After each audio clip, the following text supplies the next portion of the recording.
In this lesson, we'll take a look at how to use watercolor pencils, and we'll create a piece of art from start to finish. Watercolor pencils differ from traditional colored pencils. The main reason they differ is because of their binder. Binder is the material that holds the pigment together and allows it to be spread over the surface. In a traditional colored pencil, we're likely to find a wax-based or oil-based binder. With watercolor pencils, however, the binder is water-soluble, allowing it to be activated with water, which makes it behave more like watercolor. Let's take a quick look at a few application techniques for watercolor pencils. We'll first apply a bit of blue here, changing the intensity of the color by adjusting the pressure that we place on the pencil on a 140-pound hot-press watercolor paper. Then we can go back with a bit of water applied with a brush and activate this application. When it's activated, you can see it becomes more like watercolor paint. Now, when we're using watercolor pencils, we should do the same things that we do with watercolor painting. For example, we should mix colors to make more interesting colors and create colors that appear more natural. In this case, I've layered a bit of blue and yellow, and you can see where they overlap each other. The resulting color is green when the color is activated with water. Now, of course, you don't have to just activate watercolor pencils once they're on the surface. You can also apply a bit of water to the surface first and then make marks with the watercolor pencil. You can see here that when we do this, the color is quite a bit more intense than if the watercolor pencil were applied without any water in place. We can, again, layer the colors and mix them, but you can see the texture is quite different and the color is quite a bit more intense.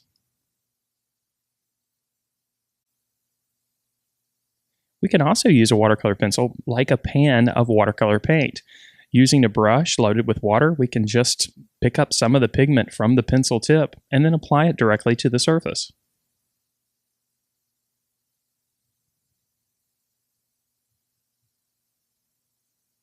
Now, let's take a look at a demonstration from start to finish and use these watercolor pencil techniques to create a finished painting.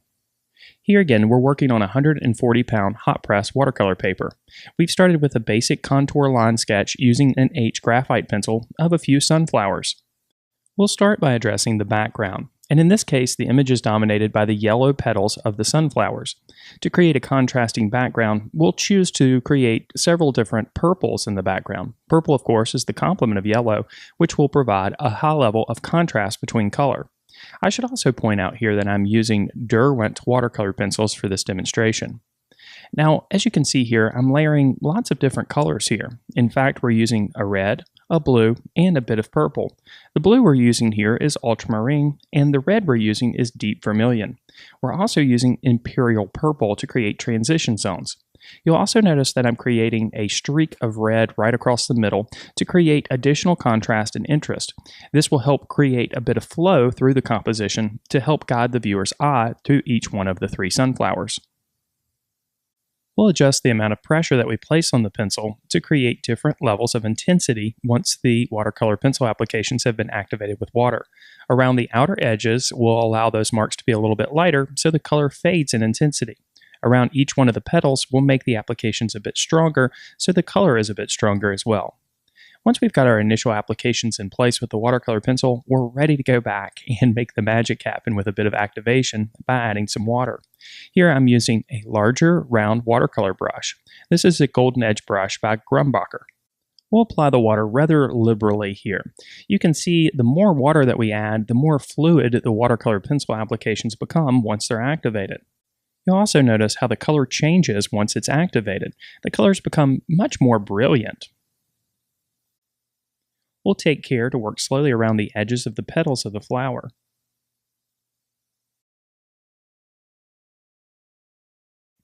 And then we'll continue to work our way around, activating all the applications of watercolor pencil that we have in place.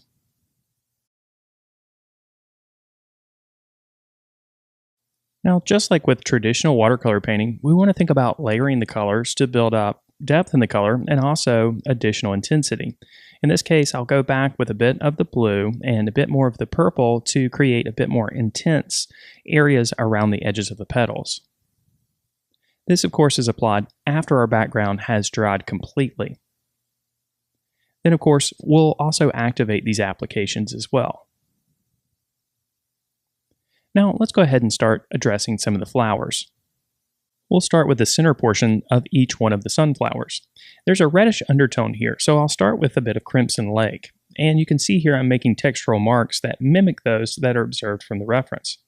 Then over the top, we'll start developing some of the darker tones with a bit of copper beech, which is a darker brown. We'll also add a bit of warmth here with a bit of brown ochre. Now we'll activate this light application.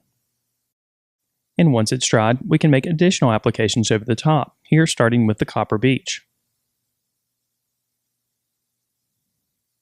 We'll also, again, add a bit of our crimson lake. And then we'll activate this application. You can see as we add each layered application, the color becomes more intense, and the color also becomes more complex. We can use a paper towel during the process to lift up applications while they're still wet. Doing so can create some interesting highlights and textures. Now we'll start working on making some of the values darker. We'll start here with a bit of ivory black. We'll also add a bit of golden brown as well. Then again, back with our crimson lake. And to help to tone down some of the black, we'll add a bit of Prussian blue over the top as well. This color is added mainly in the areas of darkest value. Then this time with a smaller brush, we'll continue the activation process. As we're activating this area with the smaller brush, we're thinking about the texture that's found here. So we're using small circular strokes instead of larger broad strokes, which would mix all the colors together.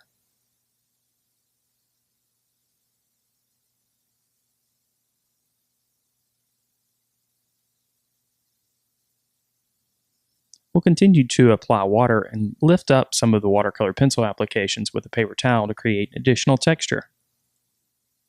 Now, the black on its own here is still too strong, so we'll go back here with a bit of copper beech and warm it up a bit. And then, of course, we'll activate that section before moving on to the next center portion of our sunflowers. Now, again, we'll use the same colors applied in generally the same order here. So, again, we're starting with the crimson lake, then over the top, a bit of golden brown, and then copper beech to make the values a bit darker. Then, of course, we'll activate this application with a bit of water.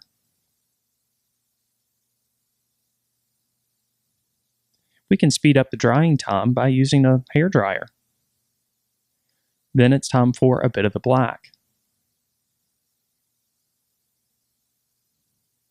This second sunflower has a darker ring in the center, so a bit more black is used here.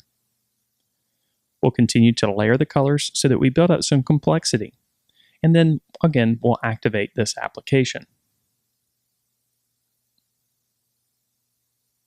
We'll add a bit of the Prussian blue to tone down some of the intensity of the black. Then again, a bit more of the copper beech, and then again, activating the application. Now we'll move on to our third sunflower, and again, the process is the same. We'll start with a bit of crimson lake, then copper beech, and a bit of golden brown. Then we'll activate this section. Now on this third sunflower, the values are very, very dark here. So we'll again apply a bit of the copper beech, making the values nice and dark before switching over to the black.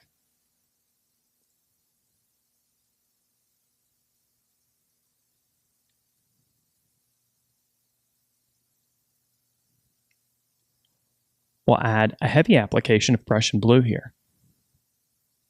And then we'll activate this section just as we have the others. Now let's begin addressing the petals.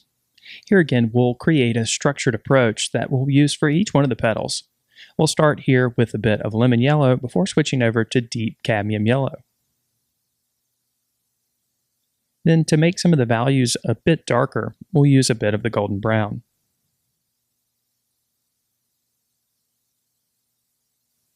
Then we'll activate this lone petal to see how our mixture of colors works together.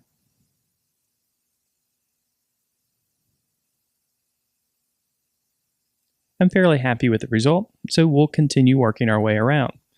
Again, we'll use lemon yellow for the areas that are the lightest on each one of the petals, and then we'll use cadmium yellow to act as somewhat of a base color, and then to make the values darker, we'll use the golden brown.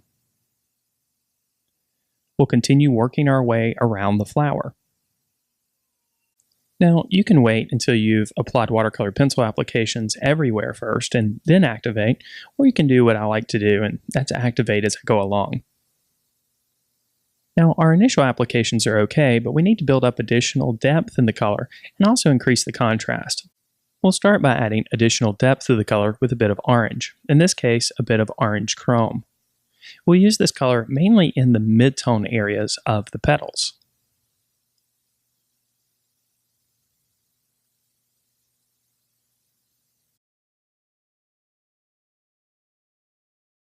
Now, we also need to increase the contrast. Essentially, we need to create a more broader range of value. So we need to focus on the darker values here, or the subtle shadows that happen on each one of the petals.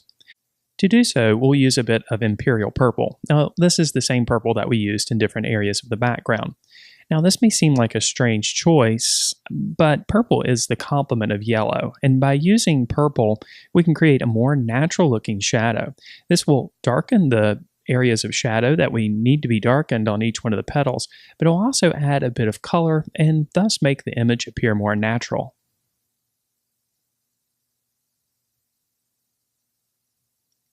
So once we've got all of our applications in place, our second round of applications, we can go back and again activate these applications with a bit of water. You'll notice I'm using a smaller brush here for a bit more control.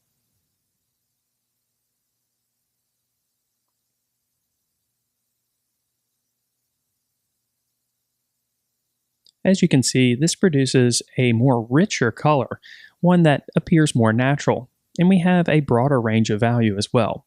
So all we need to do now is repeat this process on the other two sunflowers.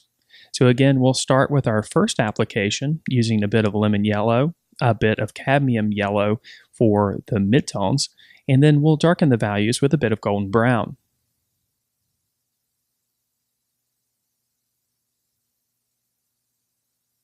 You'll also notice as we're making these applications, we're thinking about the form of each one of the petals.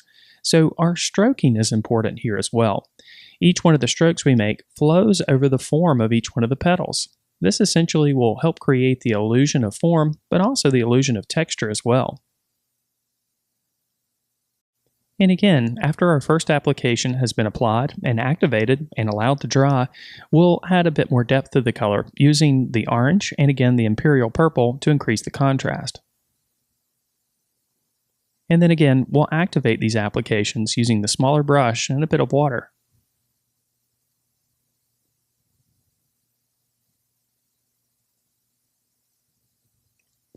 Then here again, we'll repeat the process using the same combination of colors on our third sunflower. Again, the colors used here are lemon yellow for the areas of lightest value, cadmium yellow for the areas of middle value, and then golden brown for the areas of shadow. Then again, we'll activate these applications and allow them to dry completely before progressing on to our other colors, our orange chrome, and of course the imperial purple.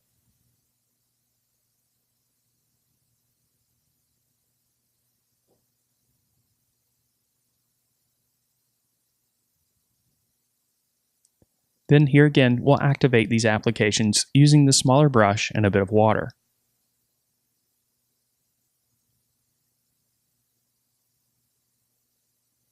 Now, let's address the leaves and the stems of each one of the sunflowers. We'll start here with a base application of olive green. For the areas of darkest value in these locations, we'll use a bit of Prussian blue over the top. Blue is chosen because it's the darker of the two colors that are mixed to make green. For the areas of highlight or lighter value, we'll use a bit of lemon yellow. Then we'll activate this small section to see how these combinations of colors work together.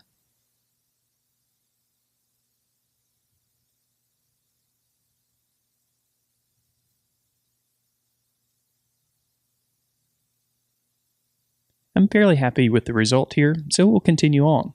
Again, starting with a bit of olive green. Then we'll use Prussian blue to make the values a bit darker. And again, lemon yellow in the areas of lighter value.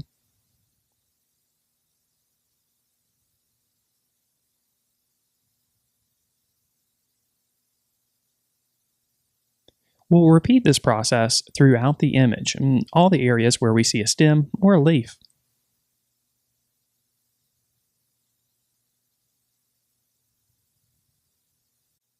Now, of course, it's important to understand the light within any scene that you create in a drawing or a painting.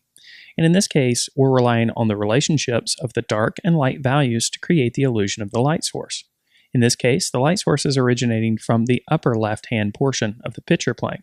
This means that most of the shadows that we see are going to exist on the right side of the objects. There are a few areas of cast shadow as well. Cast shadow occurs when light is prevented from hitting an object because another object is accepting most of the light. We can see this in a few areas on the stem and the leaves underneath. Since the sunflowers are out in strong sunlight, we're going to see strong contrast between the areas of cast shadow and the areas of highlight, as we can see down here on the leaf that we're developing here. We can see a shape of strong cast shadow right next to a shape of strong highlight.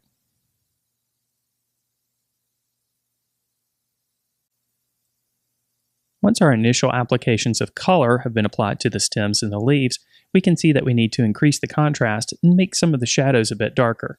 So using a light touch, we'll apply a bit of ivory black. Then we'll activate these applications using a bit of water and the smaller brush.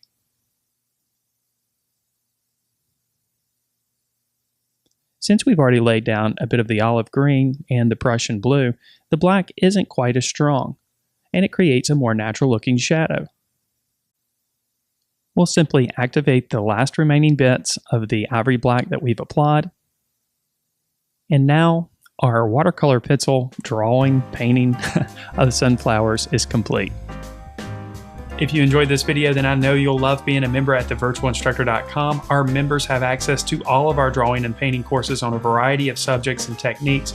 Each one of our video modules includes a downloadable illustrated ebook that goes along with the video. We also have weekly live lessons. All of these lessons are streamed for an hour each week on a variety of subjects and mediums, and they're recorded and stored in our library, our vault of recorded live lessons from the past. So the program just continues to grow week by week. There's also the weekly critiques, which are part of the Members Minute, where you can learn by analyzing the artworks of others. There's a year-long lesson plan for visual arts teachers that includes lesson plans, video resources, handouts, and much, much more. There's just so much involved in our unique membership program. So if you're interested in learning how to take your drawings and paintings to another level, I suggest you check out the program. Everybody starts with a trial, so you can go in and check everything out risk-free. Thank you so much for watching this video, and I wish you all the best in your artistic success.